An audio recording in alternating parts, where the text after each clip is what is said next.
کچھ لوگوں کے پاس علم ہوتا ہے پر ان کا علم کسی کو نفع نہیں دیتا، اسی طرح کچھ لوگوں کے پاس مال ہوتا ہے پر ان کا مال کسی کو فائدہ نہیں دیتا، سمیٹ کے لے جاتے ہیں ہر شے قبر میں۔ حضرت ابوبکر صدیق رضی اللہ تعالیٰ عنہ کا مال اتنی شان والا تھا کہ آپ رضی اللہ تعالیٰ عنہ کاروبار کرتے تھے اور کپڑے کا کاروبار کرتے تھے اور وسیع کاروبار کرتے تھے۔ جس دن آپ نے اسلام قبول کیا آپ کے پاس 40,000 دینار تھے۔ 40,000 دینار بہت بڑے امیر آدمی کے پاس ہوتے تھے۔ 40,000 دینار تھے، کچھ نے درہم بھی لکھے ہیں، 40,000 تھے، لیکن آپ نے سارے کے سارے راہ خدا میں خرچ کر دی۔ میں نے یہ نہیں کہا کہ اس میں سے 2.5% زکوٰۃ دی، میں نے یہ نہیں کہا، میں نے کہا کہ سارے کے سارے راہ خدا میں خرچ کر دی۔ اور آپ نے 1 منٹ کے لیے بھی کبھی توقف نہیں کیا کہ یہ میرے پاس مال ہے تو لہٰذا اب میں کس طرح کر کے اس کو خرچ کروں۔ پہلے تو آپ نے اسلام قبول کیا تو مال خرچ کرنا شروع کیا، پھر جب آپ ہجرت کے لیے نبی کریم صلی اللہ تعالی علیہ وسلم کو لے کے گئے تو اس میں بھی مختلف روایتیں ہیں۔ ایک روایت یہ ہے کہ اس وقت 5,000 دینار آپ کے پاس تھے، بہت بڑی رقم تھی یہ بھی۔ جب آپ گھر سے نکلے نا تو وہ سارے پیسے ہی آپ نے ساتھ لے لیے، سارے ہی۔ بڑا مشکل کام ہے، گھر میں جوان بیٹیاں بھی تھیں، بچے بھی تھے، خرچے بھی تھے، لیکن یارو یہ بڑا کٹھن رستہ ہے۔ وہ سارا ہی پیسہ لے لیا اور وہاں پتھر رکھ کے نا چھوٹے چھوٹے، تو ان کے اوپر کپڑا ڈال دیا۔ والد نابینا تھے، اپنی صاحبزادی سے فرمانے لگے اگر ابا جی پوچھے نا ابو بکر سارے پیسے تو نہیں لے گیا؟ اور وہ ڈھونڈتے ڈھونڈتے یہاں آئے تو ان کا ہاتھ لگوا دینا، انہیں پتہ چلے کہ پیسے ابھی یہیں پڑے ہوئے، لیکن ساری رقم ساتھ لے گئے اور راہ ہجرت میں ساری رقم خرچ کر دی۔ میرے نبی کریم صلی اللہ تعالی علیہ وسلم نے اعلان فرمایا غزوہ کے لیے، جنگ کے لیے، جہاد کے لیے، قحط کا زمانہ تھا، لوگوں کے پاس کھانے کو روٹی نہیں تھی۔ حضرت عمر فاروق فرماتے مجھے یوں لگتا تھا کہ ان دنوں سب سے زیادہ خوشحال میں ہی ہوں، تو میں نے اس طرح کیا کہ گھر کا سارا مال جمع کیا، تو وہ میں نے نا نصف کیا اس کو، آدھا، اور آدھا مال میں نے رکھ لیا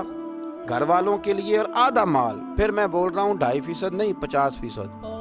یہاں 2.5% کی زکوٰۃ دیتے ہوئے لوگ پریشان ہو جاتے ہیں۔ 50% جناب عمر فاروق رضی اللہ تعالیٰ عنہ فرماتے ہیں کہ وہ میں نے اس کو جمع کیا اور میں نے ارادہ کیا کہ آج ابو بکر سے آگے گزریں گے انشاءاللہ، نیکیوں میں، خرچ کرنے میں، کمانے میں نہیں، جمع کرنے میں نہیں، خرچ کرنے میں۔ فرماتے ہیں جب وہ میں مال لے کے نبی کریم کی بارگاہ میں گیا تو میں بڑا مطمئن تھا کہ آج میں آگے گزر ہی جاؤں گا، لیکن جب میں نے نظر اٹھائی تو میرا رنگ بدل گیا، میرے پیچھے پیچھے ابو بکر صدیق بھی آئے، اور فرماتے ہیں میں نے اس مرد درویش کا رنگ بدلا ہوا دیکھا، سر کی ٹوپی بھی اتار لی، پیروں کے جوتے بھی اتار دیے، وجود کے کپڑے بھی اتار کے بوریے کا لباس پہن لیے، اور گھر سے سوئی دھاگا بھی اٹھا لائے۔ کہتے ہیں مال رکھا، حضور نے مجھ سے پوچھا عمر کیا لائے ہو؟ میں نے کہا حضور آدھا لے آیا ہوں آدھا چھوڑ آیا ہوں۔ نبی کریم بڑے خوش ہوئے، مجھ سے پوچھا تھا کیا لائے ہو، بات پہ غور کرنا، اور ابو بکر صدیق سے پوچھا ابو بکر گھر میں کیا چھوڑ کے آئے ہو؟ مجھ سے پوچھا کیا لائے ہو، ابو بکر سے پوچھا ماں اب کئی تھا، کیا چھوڑ کے آئے ہو؟ جناب صدیق اکبر نے نظر جھکائی، قربان جاؤں جواب پہ بھی، یہ نہیں کہا حضور کچھ نہیں چھوڑ کے، یار یہ بھی تو بندہ کہ سونے سارے لے آیا ہوں، کیوں چھوڑنا تھا، آپ نے حکم کیا تھا چھوڑ، یہ نہیں کہا کہ یا رسول اللہ میں سارا لے آؤں، کیا جواب دیا؟ ماں اب کئی لہم اللہ و رسول، یا رسول اللہ صلی اللہ علیہ وسلم آپ نے پوچھا کیا چھوڑ کے آئے ہوں؟ میں گھر میں اللہ چھوڑ آیا ہوں، اللہ کا نبی چھوڑ آیا ہوں، میرا کو گھر خالی ہے وہاں اللہ کا ذکر ہوتا ہے، وہاں رسول اللہ کی نعت ہوتی ہے، حضور گھر میں اللہ رسول کا نام چھوڑ کے بھرا ہوا گھر چھوڑ کے آیا۔ پھر قربان جاؤں میرے نبی کریم پر بھی، حضور سید عالم علیہ السلام نے فرمایا یہ تیرے پیچھے جبریل کھڑے ہیں